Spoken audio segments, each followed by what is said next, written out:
छुपाती हैं।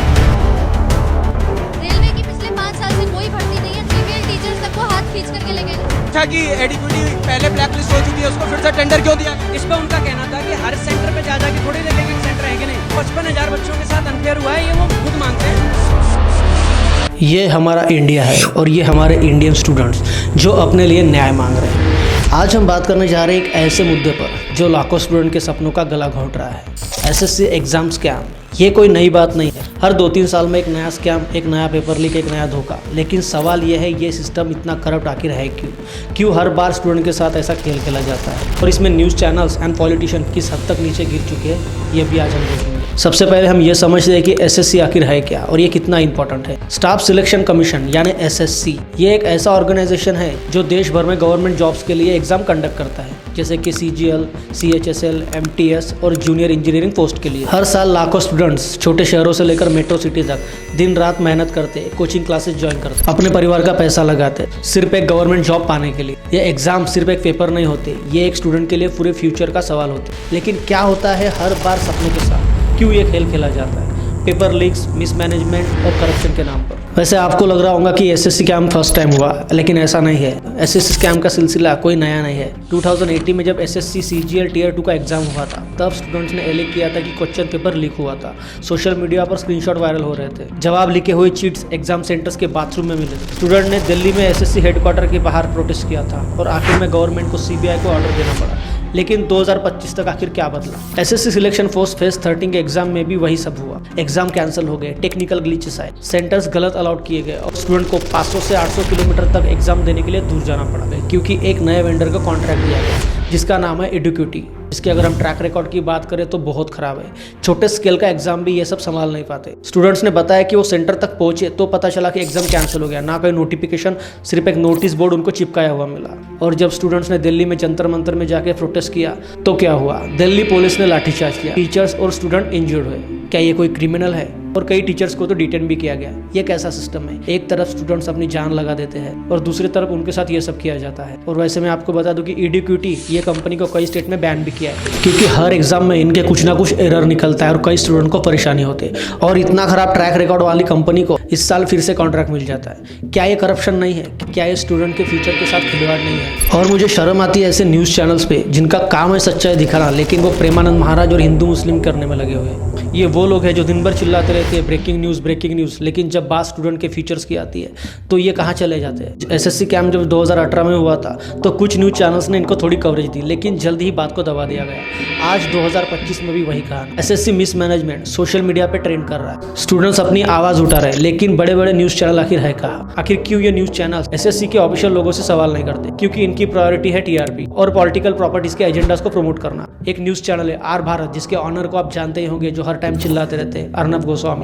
आज उसके आर भारत चैनल पे आप जाके देखिए, आपको कहीं भी थंबनेल पे एसएससी स्कैम रिलेटेड कुछ भी नहीं मिलेगा। सिर्फ यही नहीं, आप कोई भी न्यूज़ चैनल खोल के देख लो, आपको एसएससी स्कैम से रिलेटेड 1-2 ही वीडियो मिलेंगे। बाकी इसको हाइड करने के लिए प्रेमानंद महाराज की न्यूज़ चला रही। और शायद आपको पता होगा समय रैना एंड रणवीर अलाहाबादिया का केस, इस टाइम पे इन्होंने ये न्यूज़ 1 से 2 महीनों तक कवर की और दिन रात टीवी पर बस यही चलता जा रहा था। और आज ये सब चैनल बिल में घुस गए हैं। न्यूज़ चैनल्स इतने नीचे गिर चुके हैं कि मैं बता भी नहीं सकता। एक टाइम पे ये बोल रहे कि समोसा मत खाइए, जंक फूड मत खाइए, आपके शरीर के लिए अच्छा नहीं होता, और उसी टाइम पे अपने न्यूज़ पे विमल पान मसाला का ऐड चला रहे होते हैं। ये कोई जर्नलिज्म है? जब स्टूडेंट्स अपने हक के लिए लड़ रहे हैं तब ये न्यूज़ चैनल्स उनको ही विलेन बना देते हैं, और जब बात पॉलिटिशियन की आती है तो ये न्यूज़ चैनल्स उनके पीआर एजेंट बन जाते हैं। एक भी एंकर ने ये नहीं पूछा कि इतने सालों से एसएससी एग्जाम स्कैम क्यों हो रहे, क्यों कोई एक्शन नहीं लिया गया? क्योंकि न्यूज़ चैनल को अपने फंडिंग वाली पॉलिटिशियन से सवाल नहीं करना है, बस उनके लिए प्रोपेगेंडा चलाना है। अब आपको लगता होगा कि जो पार्टी रूलिंग में है आप उन्हीं का कहना मानेंगे। हाँ, मैं भी इस बात से एग्री करता हूं। हो सकता है जब कांग्रेस की पार्टी है तब वो भी न्यूज़ चैनल को अपने इशारे पे चलाए, लेकिन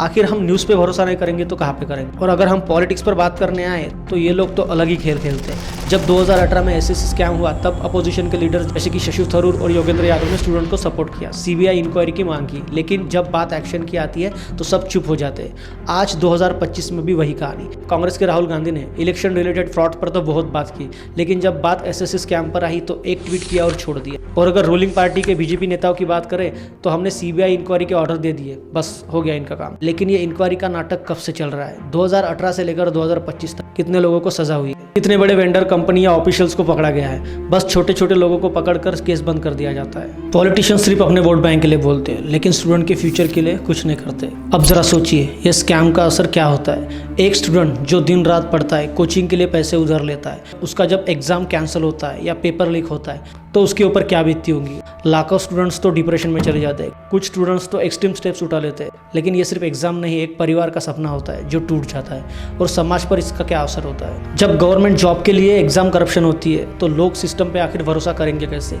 जब लोगों का भरोसा टूटेगा तो ये देश आगे कैसे बढ़ेगा? और जब गलत लोगों को जॉब्स मिलेगी तो क्या वो देश के लिए एक सही काम कर पाएंगे? तो आखिर सवाल ये है कि इसका आखिर सोल्यूशन क्या है? सबसे पहले एसएससी को ट्रांसपेरेंट होना पड़ेगा। सिर्फ एसएससी नहीं, बाकी एग्जाम्स को भी। हर एग्जाम का प्रोसेस ऑनलाइन मॉनिटर होना चाहिए। जो भी कोई वेंडर आप सिलेक्ट कर रहे हैं उसका करप्शन रिकॉर्ड कुछ नहीं होना चाहिए। दूसरा, सीबीआई इंक्वायरी को सीरियसली लेना होगा। बस छोटे लोगों को पकड़कर केस बंद करना पड़ेगा।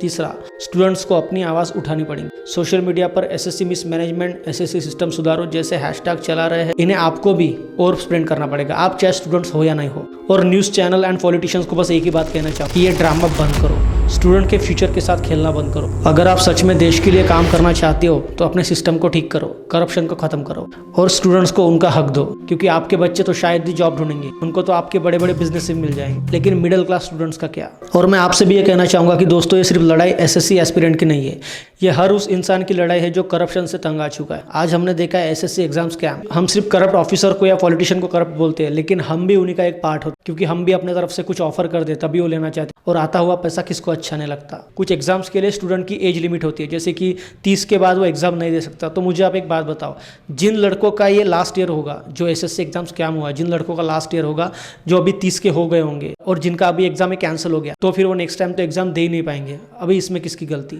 ऐसा अगर कुछ होता है तो गवर्नमेंट को ये सब देखना चाहिए और उनको एक मौका और देना चाहिए। आज के वीडियो के लिए बस भाई इतना ही, और मैं अपना नेक्स्ट पार्ट लाऊंगा न्यूज़ चैनल को एक्सपोज करते या फिर बॉलीवुड के डाउनफॉल को लेकर। तो प्लीज़ मेरे नए चैनल को सब्सक्राइब कीजिए। बाकी थैंक यू।